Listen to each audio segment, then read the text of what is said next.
ॐ असतो मा सद्गमय तमसो मा ज्योतिर्गमय मृत्योर्मा अमृतं गमय। ॐ शान्तिः शान्तिः शान्तिः।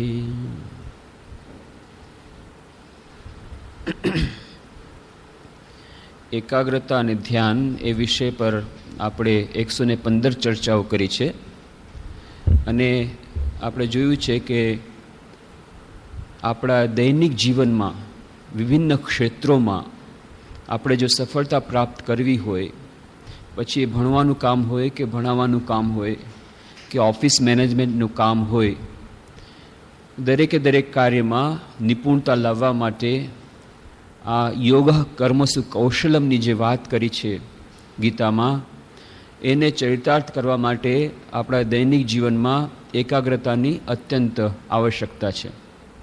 એવી જ રીતે આ મનની એકાગ્રતા મેળવવા માટે દૈનિક જીવનમાં ધ્યાનની પણ આવશ્યકતા છે.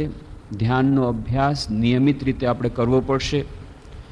આપણા દૈનિક જીવનમાં સુખ અને શાંતિ માટે તેમજ શાશ્વત સુખ અને શાશ્વત શાંતિ માટે આ ધ્યાનનો નિયમિત અભ્યાસ અત્યંત મહત્ત્વનો છે. અને આપણે વાત કરી હતી કે આધુનિક મનોવૈજ્ઞાનિકો કહે છે કે આપણા મનના બે સ્તર છે, કોન્શિયસ માઇન્ડ, અનકોન્શિયસ માઇન્ડ, ચેતન મન અને અચેતન મન. અને હવે ત્રીજા જે સ્તરની વાત ભારતીય મનોવિજ્ઞાન જેને કહેતું હતું એને હવે આધુનિક મનોવિજ્ઞાન સ્વીકાર કરી રહ્યા છે કે ત્રીજો ભાગ પણ છે સુપર કોન્શિયસ સ્ટેટ, એટલે કે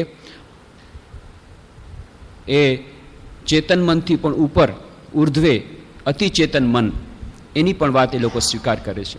પણ આ અચેતન મનમાં પૂર્વજન્મોના ઘણા બધા સંસ્કારો રહેલા છે.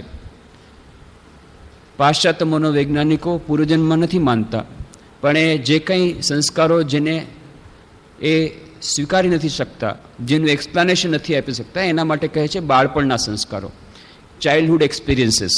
સાયકોએનાલિસિસ એના ઉપર જ આધારિત છે ફ્રોઇડની, કે જે કંઈ બિહેવિયર પેટર્ન જે મનુષ્ય વર્તન કરે છે, જે વર્તનનું કોઈ મનોવૈજ્ઞાનિક કારણ આપણે ચેતનમાં ન જોઈ શકીએ, તો એ કંઈક નાનપણમાં બાળપણમાં કોઈક એવા અનુભવ થયા હશે જેને કારણે આ અનુભવ થઈ રહ્યા છે. તો એ લોકો પૂર્વજન્મમાં નથી માનતા, પણ બધા સંસ્કારો બાળપણમાં કોઈક એવી જાતના અનુભવો ઉપર આધારિત છે. પણ ગમે તે હોય, આપણા ચેતન મનથી પણ પરે એક અચેતન મન છે, એને કોન્શિયસ એ સબકોન્શિયસ માઇન્ડ અથવા અનકોન્શિયસ માઇન્ડ કહે છે. અને એમાં ઘણી જાતના સંસ્કારો રહ્યા છે, સારા અને નરસા બંને. પાશ્ચાત્ય મનોવૈજ્ઞાનિકો માને છે it is a den of bad સંસ્કાર્સ, પણ ના, આપણા પૂર્વના મનોવૈજ્ઞાનિકો માને છે ફક્ત એ ખરાબ સંસ્કારો નથી, ખરાબ અને સારા સંસ્કારો બધાનું એ ભંડારખાનું જાણે કે છે. અને એટલા જ માટે જ્યારે આપણે એકાગ્રતા ધ્યાનના અભ્યાસની વાત કરીએ છીએ ત્યારે આપણે ધૈર્યપૂર્વક આનો અભ્યાસ કરવો પડશે. પહેલી વાત તો આપણે વાત કરી હતી કે જે એકાગ્રતા આપણે મેળવવા માગીએ છીએ એ ટૂંકા ગાળાની એકાગ્રતા નથી, કે આજકાલ કેટલા બધા એ નવા નવા પ્રકારો બતાવે છે એકાગ્રતા મેળવવા માટે, આના ઉપર તમે એકાગ્ર કરો, આવી કેસેટ સાંભળો. પણ એ બધામાં એક મહાન ભય રહેલો છે કે ટૂંકા ગાળા માટે એકાગ્રતા કદાચ વધી પણ જાય, પણ એની વિપરીત અસર પડી શકે છે. જેમ કે સ્વામી વિવેકાનંદ કહે છે કે જ્યાં સુધી મન શુદ્ધ નથી થયું ત્યાં સુધી આ જો મનની એકાગ્રતા વધે તો ક્યારેક ક્યારેક વધુ ભયનું પણ કારણ હોય છે. અને એટલા જ માટે આપણે કહ્યું હતું કે આપણે એવા મનની એવી એકાગ્રતા જોઈએ છીએ જેનાથી જે આપણી મનની શુદ્ધતાની સાથે સાથે આવે છે. તો એનાથી શું થશે? એ મનની એકાગ્રતા દ્વારા આપણા દૈનિક જીવનના કાર્યોમાં તો સફળતા મળશે જ, પણ સાથે સાથે આપણને શાશ્વત સુખ અને શાશ્વત શાંતિના માર્ગ તરફ પણ આગળ ધકેલશે. આપણા ધ્યાનના અભ્યાસમાં પણ આપણને મદદરૂપ નીવડશે. અને એટલા જ માટે મનની શુદ્ધિની આપણે વાત કરી હતી. અને મનની શુદ્ધિની જ્યારે વાત કરીએ છીએ ત્યારે આપણે યાદ રાખવું પડે કે આ એક બે દિવસની વાત નથી, ધૈર્યપૂર્વક અભ્યાસ કરવો પડશે. નિયમિત અભ્યાસ કરવો પડશે. જે વાત પતંજલિ યોગસૂત્રમાં કહે છે, દીર્ઘકાલ નૈરંતર સત્કાર્યો સેવિતો દૃઢભૂમિ. નિરંતર અભ્યાસ કરવો પડશે અને દીર્ઘકાળ સુધી, 2 કલાકથી નહીં ચાલે, 2 દિવસ માટે નહીં, મહિનાઓ સુધી, વર્ષો સુધી આ અભ્યાસ કરવો પડશે. ઓહો, એટલું બધું ધૈર્ય તો આપણામાં નથી. તો શું કરવું? તો પછી એક જ ઉપાય છે, રામ રામ. જો ધૈર્ય ન હોય તો રામ રામ. પણ આપણે એટલું જ યાદ રાખીએ કે ભલે આપણને પૂર્ણ એકાગ્રતા મેળવવામાં વધુ સમય લાગશે, પણ એનો થોડો અનુભવ, થોડો એનો લાભ આપણને તરત મળવા લાગશે. એ આપણા માટે આશાની વાણી છે. એટલા માટે પૂર્ણ એકાગ્રતા, પૂર્ણ શુદ્ધતા ભલે આપણા માટે દૂરનું એક લક્ષ્ય રહ્યું, પણ જો આપણા દૈનિક જીવનમાં આપણે એકાગ્રતા ધ્યાનનો અભ્યાસ કરશું તો તરત થોડું ને થોડું આપણને ફળ મળશે. આપણા દૈનિક જીવનમાં દક્ષતા વધશે, આપણા દૈનિક જીવનમાં સુખ અને શાંતિ આવવાનો પ્રારંભ થઈ જશે. અને મુખ્ય વાત આવે છે, જે આપણે છેલ્લા 2 અઠવાડિયાથી કહીએ છીએ, કે આ નિયમિત અભ્યાસ કરવામાં આપણે એક ટાઈમ ટેબલ બનાવવું પડે. નિયમિત જીવન રાખવા માટે ટાઈમ ટેબલ બનાવવાથી ઘણો ફાયદો થાય છે. અને એ ટાઈમ ટેબલમાં, એ દિનચર્યામાં થોડોક સમય નિયમિત રૂપે એકાગ્રતા અને ધ્યાનના અભ્યાસ માટે અને સાથે સ્વાધ્યાય માટે, પ્રાર્થના માટે આ આધ્યાત્મિક જે એક્સરસાઇઝીસ છે, જે અભ્યાસ છે, એના માટે રાખવું પડે. અને ત્યારે જ આપણે વાત આવે છે, પણ એના માટેનો આપણી પાસે અત્યારે સમય નથી. અને જે વાત કરી હતી કે સમય તો બધા પાસે સમાન જ છે. દરેક મનુષ્યના એકાઉન્ટમાં દરરોજ સવારના પોરમાં 86,400 સેકન્ડ જમા થાય છે. 86,400 સેકન્ડ્સ. હવે એ સેકન્ડમાંથી આપણે કેટલા સેકન્ડ્સ આ અભ્યાસ માટે રાખશું, એ આપણે પોતે નક્કી કરવાનું છે. કેટલાક લોકો એમ કહેશે કે અત્યારે આપણે આ બધું ભાંજગળમાં પડવું નથી, વૃદ્ધાવસ્થામાં બધું કરી લેશું, અત્યારે એના માટે 0 સેકન્ડ. તો એ પણ ઠીક છે, બરાબર છે. તો કેટલાક લોકો એમ માને છે કે ના, આપણું મનુષ્ય જીવનનું લક્ષ્ય શું છે, એના ઉપર જો વિચાર કર્યો હોય તો આ જ આપણા જીવનનું લક્ષ્ય છે, તો એના માટે વધારેમાં વધારે સમય કાઢશે. તો it is a question of priorities. It is not a question of time. આપણે હંમેશા કહીએ છીએ, સમયનું બહાનું કાઢીએ છીએ કે મને સમય નથી. એ આપણા મનમાંથી કાઢી નાખવું પડશે. એ સમયની વાત નથી. વાત એમ છે કે આપણે એને કેટલું મહત્વ આપીએ છીએ આ અભ્યાસને. તો આપણે વારંવાર આ અભ્યાસના મહત્વ માટે એટલા માટે કરી રહ્યા છીએ, વારંવાર એ વાત એટલા માટે કરી રહ્યા છીએ કે જ્યાં સુધી આપણા મગજમાં આ વાત ઠસી નહીં જાય કે આપણા દૈનિક જીવનમાં સુખ શાંતિ માટે, આપણા આધ્યાત્મિક જીવન માટે, આપણા જીવનના અંતિમ લક્ષ્યની પ્રાપ્તિ માટે આ નિયમિત અભ્યાસ કેટલો મહત્વનો છે, ત્યાં સુધી આપણે આના માટે ટાઈમ નહીં કાઢી શકીએ. અને એટલા માટે પહેલાં આપણા મગજમાં ઠસાવવું પડશે કેમ આનું મહત્વ છે. જેમ આપણે વાત કરી હતી કે આપણા મનના માટે આ બધો ખોરાક છે. જેમ આપણું શરીર નકોડા ઉપવાસ કરવાથી ધીરે ધીરે ક્ષીણ થઈ જાય છે, તો નકોડા ઉપવાસ આપણે નથી કરતા, ક્યારે પણ નકોડા ઉપવાસ વધારે નથી કરતા. પાણી પીધા વગર, ઠીક છે, 1-2 દિવસ ઉપવાસ કર્યા, 3 દિવસ ઉપવાસ કર્યા, મોડું ખાઈને ચલાવ્યું, એ બરાબર છે. પણ સાવ નકોડા ઉપવાસ, કોઈ બધા જૈન મુનિ જેવા પારંગત નથી કે 200 ને કેટલા દિવસ ઉપવાસ કર્યા, ફક્ત પાણી, બોઇલ્ડ વોટર લીધું, બરાબર. સહજ મુનિ, એમનો ફોટોને બધા આવ્યું હતું.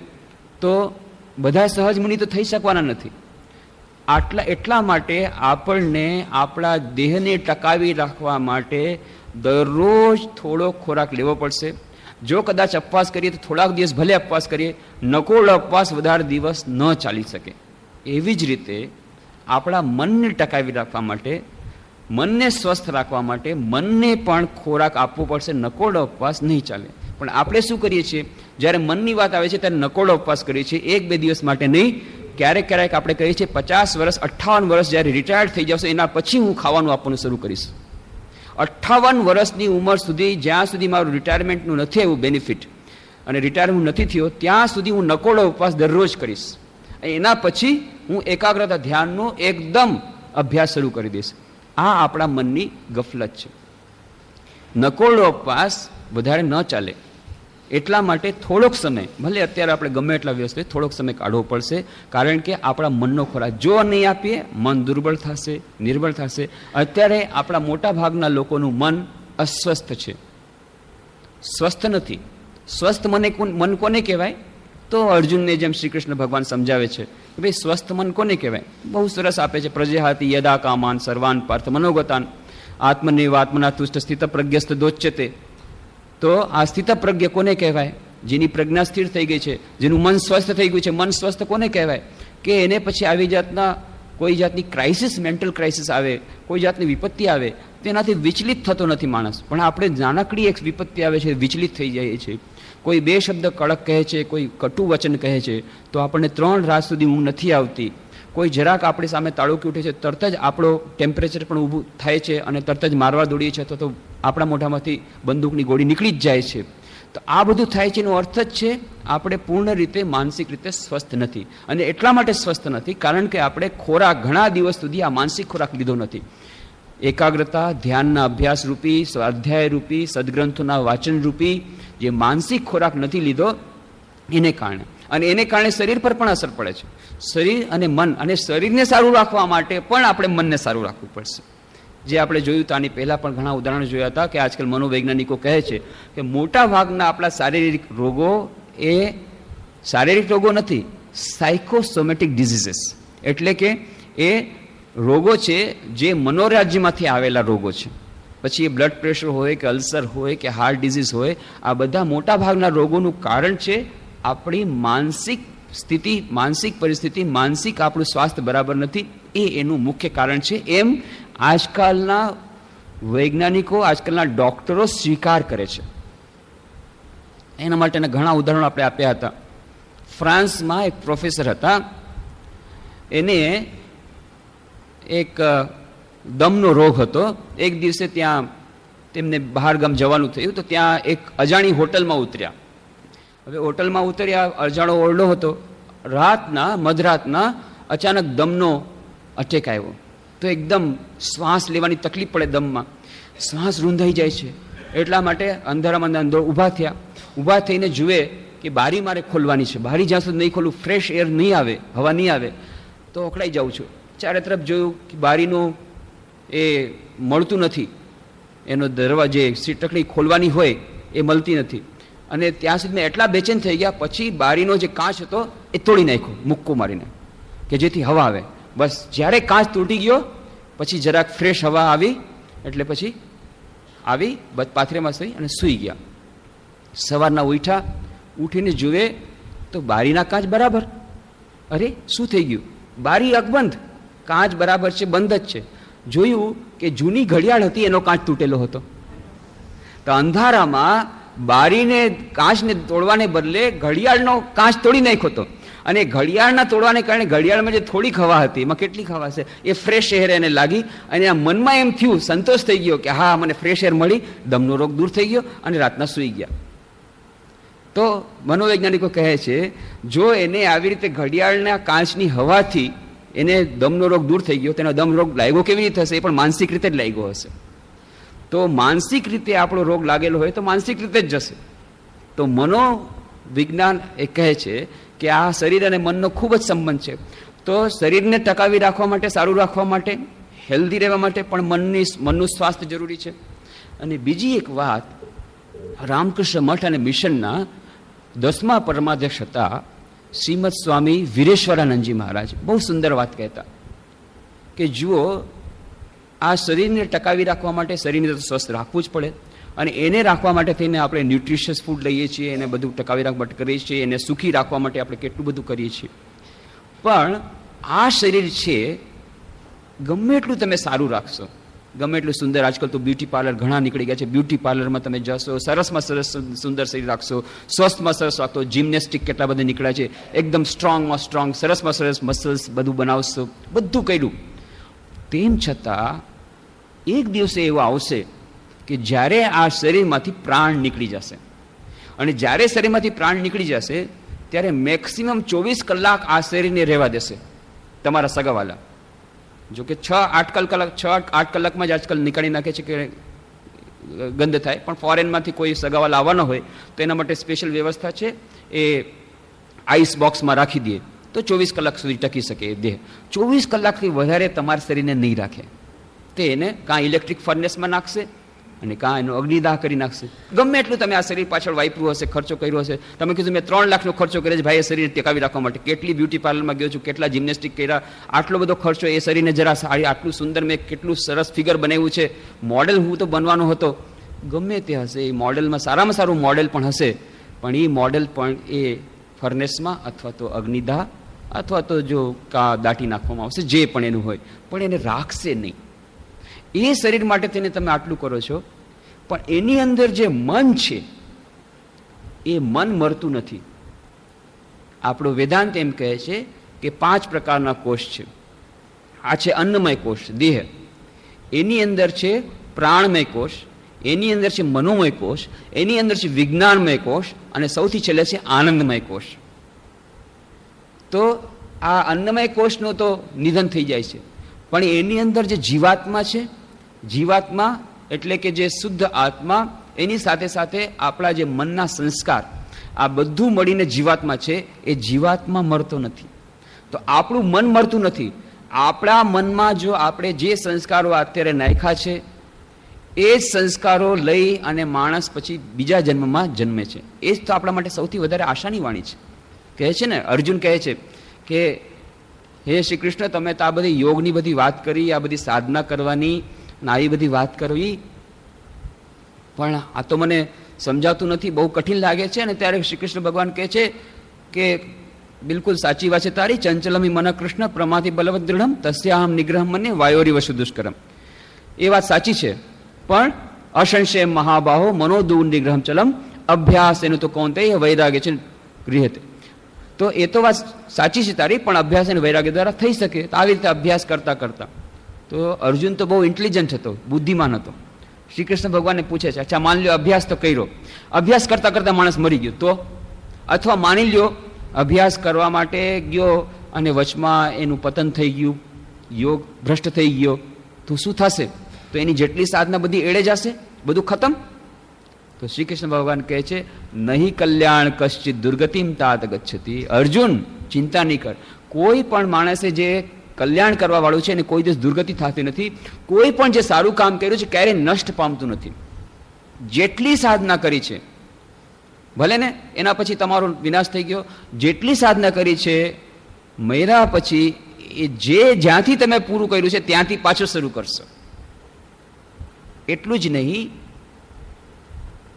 જે યોગ ભ્રષ્ટ છે એ શું છે? શુચિનામ શ્રીમતામ ગેહે યોગ ભ્રષ્ટો વિજાયતે.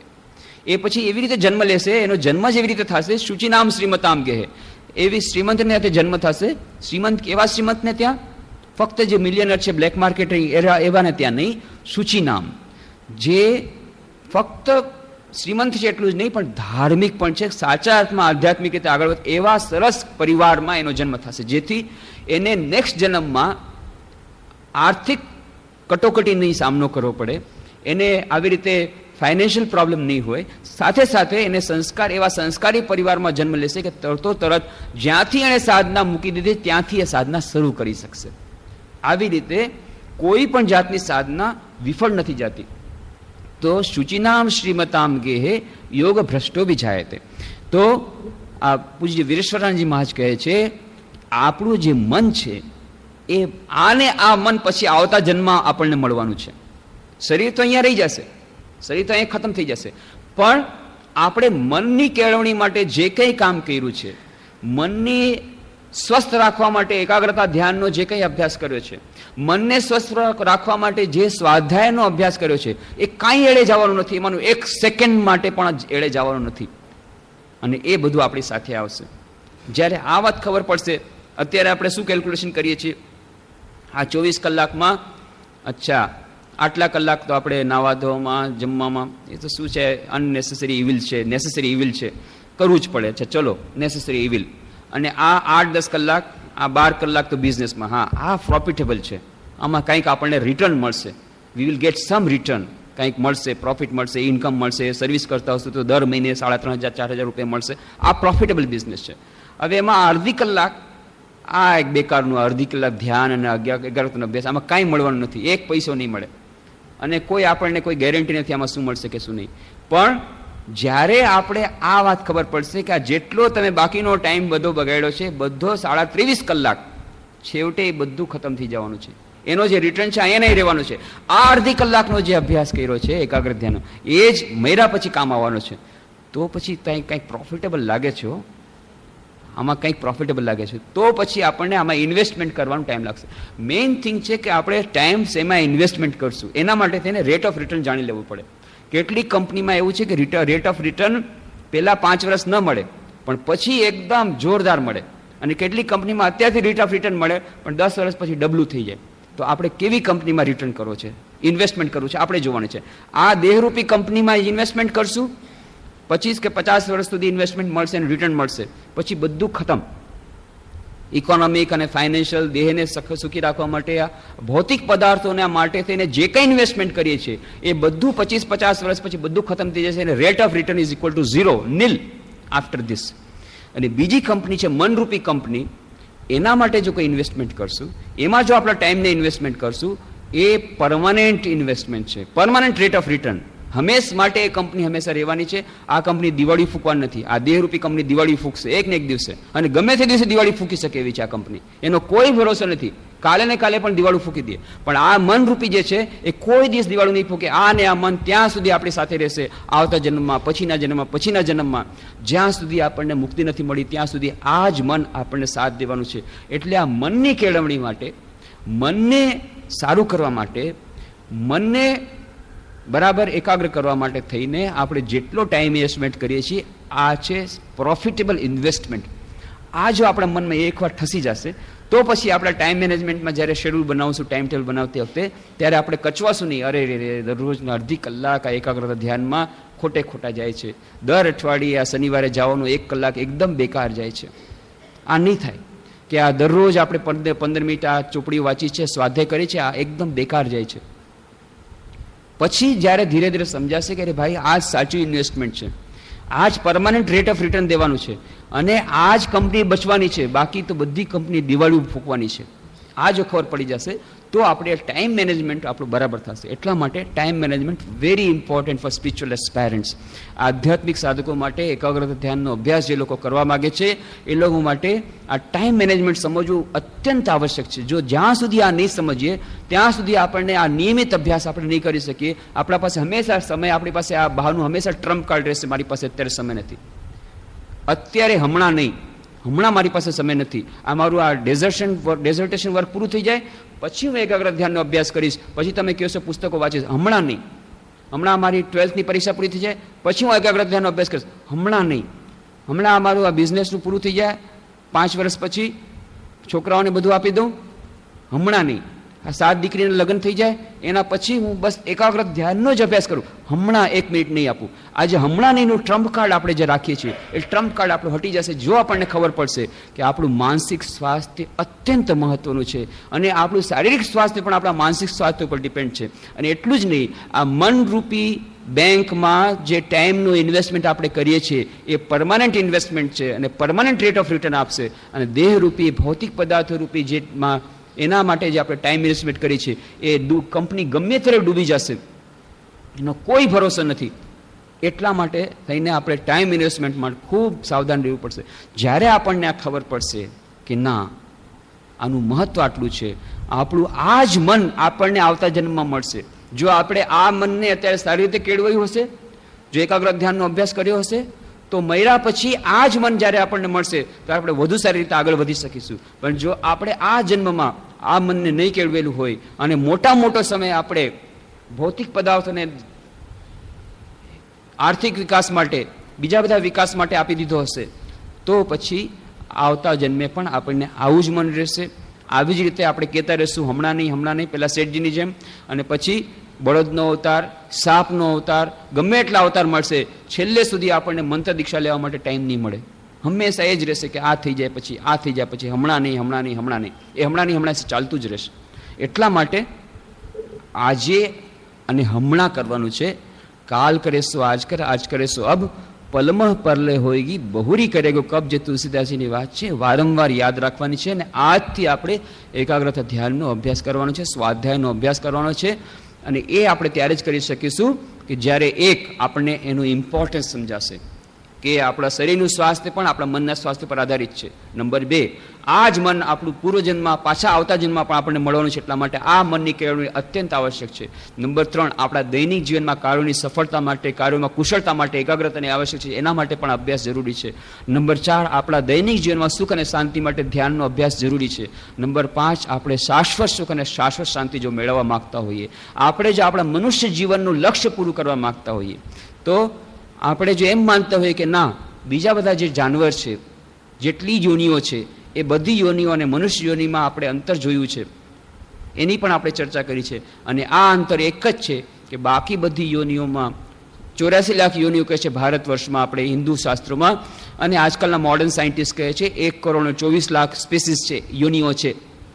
તો ગમે એટલી હોય, 1 કરોડ હોય, 84 લાખ હોય કે 1,24,00,000 હોય, આ બધી યોનિઓમાં એક જ યોનિ એવી છે કે જેમાં મનુષ્ય જ એક એવી યોનિ છે કે જેમાં એ આ જીવનના રહસ્યને જાણી શકે, એ મૃત્યુની પેલે પાર પહોંચી શકે, અમૃતત્વનો લાભ કરી શકે, પોતાના આત્માને સાક્ષાત્કાર કરી શકે, પોતાની જાતને ઓળખી શકે, અનંત સુખ અને અનંત શાંતિ મેળવી શકે. આને આ જીવનમાં આવી જાતની ફેસિલિટી બીજા કોઈ કરતા કોઈ યોનિમાં નથી, કોઈ પણ યોનિમાં. બાકી બધી યોનિમાં બાકી બધું મળશે.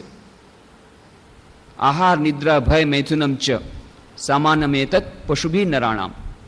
પશુ અને નર આ બંને આ બધી વસ્તુ કોમન છે, આહાર નિદ્રા ભય મૈથુનમ ચ. પણ આ જે વસ્તુ છે ધર્મ, એટલે કે પોતાના આત્માને સાક્ષાત્કાર કરવાની જે કેપેસિટી, આ કેપેસિટી, આ યોગ્યતા બીજી કોઈ યોનિમાં નથી. આ લક્ષ્ય જો આપણે પ્રાપ્ત કરવું